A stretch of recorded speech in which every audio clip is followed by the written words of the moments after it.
Join me inside my writing yurt. Come on.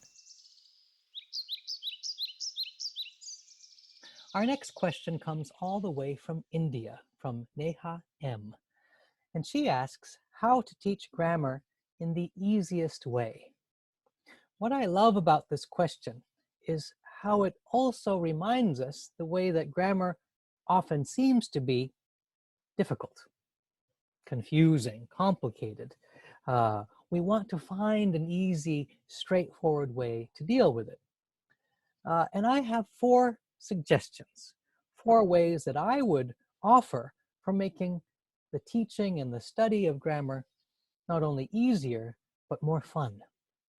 And the first one is indeed to make it fun, to make it playful.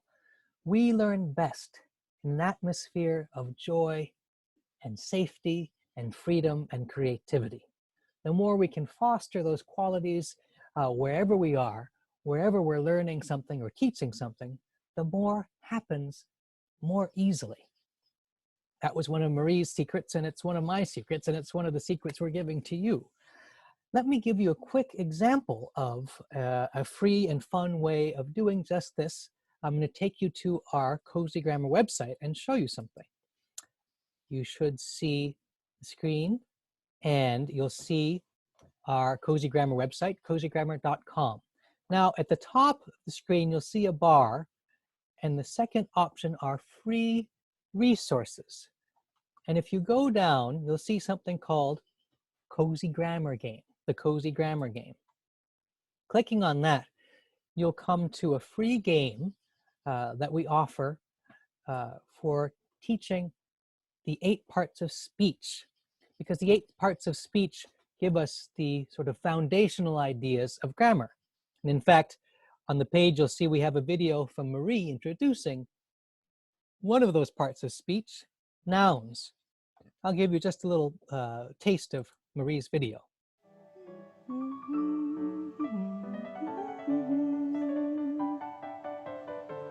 Setting the table is a good time to talk about nouns. Nouns are naming words. So Marie goes on to use the context of setting the table to talk about all the different kinds of nouns that there are. Now, if you go further down the page, you'll come to the Cozy Grammar Game itself. And I'll also give you a little taste of this, in which I explain how the game works. I'll just give you a little peek. We shot this right in front of Marie's Cozy Beach Cottage. Here we go. What a lovely day to be outside on the beach, going log by log, step by step by step. One of the first steps to learning grammar is learning the 8 parts of speech. And if this can be done joyfully, grammar itself can become joyful. So we wanted to share a fun way to learn and remember the 8 parts of speech, Marie's Cozy Grammar Game. And then I go on to explain how to fold the game and so on. There is a download. You can download the game right here and print it out and put it together and play it. So this is just one example of a way of making the study of grammar into something fun and exciting, game-like. And it also shows something else important. When we learn a language, we often also learn very naturally and very easily what sounds right and what doesn't quite sound right, even if we don't know how to describe what's wrong. In other words, we have an intuitive sense of grammar and structure, but we don't have a language with which to speak about that language and structure. What grammar does, what the study of grammar does, is give us a set of tools, a set of terms, a set of words that help us see what language is doing, see what our language is doing when we speak. And so to begin with the 8 parts of speech is to begin gaining the language with which to see language more clearly. Here's my second suggestion in answer to this question about how to teach grammar in the easiest way. And this is to always connect concepts to contexts. Grammar is often taught, and I think taught very poorly, in a very abstract way. Just somebody in front of a blackboard or a chalkboard, or writing in the air. Just ideas that have no connection to our actual lived life. So no wonder grammar becomes boring and stultifying and put off and difficult seeming. So as you just saw in that video from Marie, one of the things that she does consistently, and one of the things that I admire about the way that she taught, is how she always put grammatical concepts into everyday, ordinary life contexts. So that rather than think about nouns as some term I got to remember for some test, oh, nouns, those are things like the things we put on the dining room table when we're preparing for friends to come over for a meal. By giving each concept its context, we create in our minds a landscape in which ideas are at home, in which ideas are happy to dwell and be remembered. So I wanted to give you an example of Marie doing this in action. This is a free example that's available again on our website in a different place. I'll take you back there. Up at the top under free resources, you'll also see something that we're calling our learning treasure trove. This is where you can find all of our free video excerpts, newsletters, writing activities, and other tips. Here, you'll notice along the right side of the screen there's a list of topics. This is how you can search for specific topics. I'd like to show you something about sentences. Under sentences, there is a topic called the 4 kinds of sentences. And here,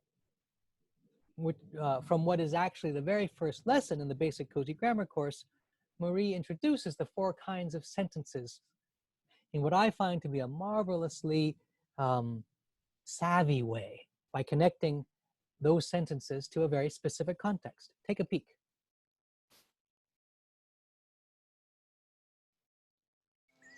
Won't you come into the house? Come into the house.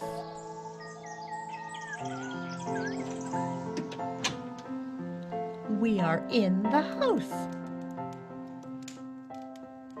What a cozy house. Won't you come into the house? Come into the house. We are in the house. What a cozy house. These are examples of the 4 kinds of sentences.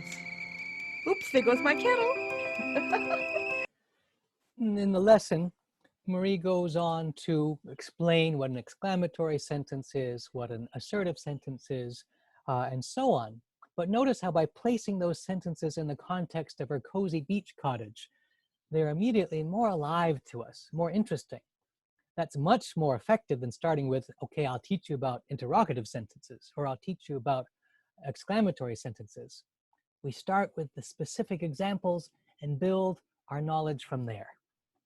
Here's my third suggestion, which is to connect grammar to creativity. Now, this may seem strange because grammar is often taught as something that's rather lifeless and removed from anything like creativity. In fact, there's an idea that studying grammar can make you less creative, can inhibit or stultify your creativity. Now, Marie didn't believe this, and I don't believe it either, because grammar, properly taught, gives us the tools with which to be creative.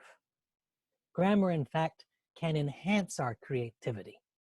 And so in many of my offerings for the Basic Cozy Grammar course and punctuation course, and in fact all of the courses, is to take whatever concept, grammatical concept or punctuation mark or whatever it may be, that Marie teaches and show how that connects directly to the practice of writing and the practice of creativity.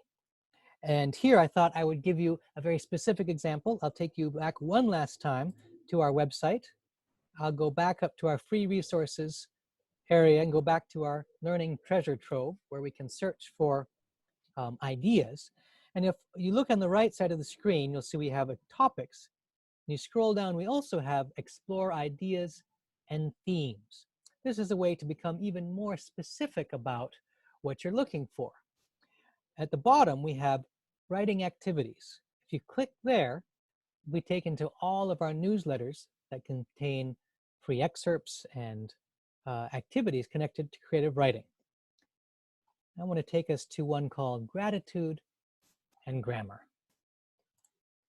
This is a mini lesson on two-syllable adjectives and how we compare them. This is prettier, this is prettiest, etc. We have a lesson, as you can see here, from Marie.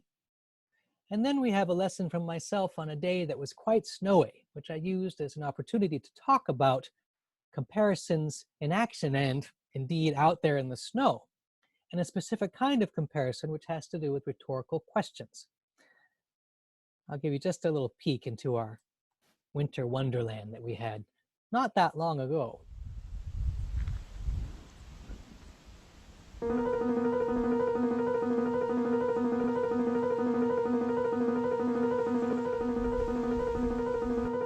What could be cozier than staying in on a snowy day? And yet, what could be more exciting than seeing the usual world around us transformed by a winter blizzard? Knowing what you now know about the comparison of adjectives, I bet you've noticed that I use two forms of the comparative degree in what I just said. So I go on to explore how the comparative degree works in our actual speech. And beyond that, I use that as a basis for a creative writing activity using the comparison of adjectives and rhetorical questions to write a poem.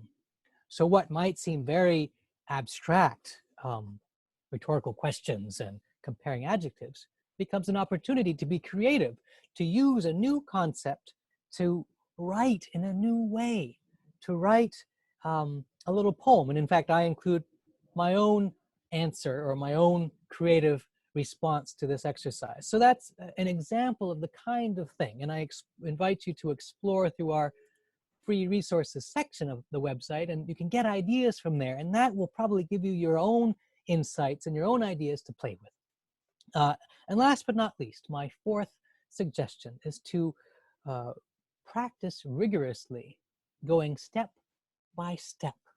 In some ways, the slower we go, the faster and more surely we proceed. If we take a complex seeming topic like grammar, we break it down into its small parts, and we have fun, creative fun with each of those parts, then suddenly we'll find we'll have journeyed much farther than we would have if we had tried to skip steps along the way. So, Neha, that's my answer to your question of how to teach grammar in the easiest way. I hope that gives you some interesting ideas. Please feel free to write to me if you have any follow-up questions, and I'll be happy to answer those. And I can also address any questions on the next call if you'd like.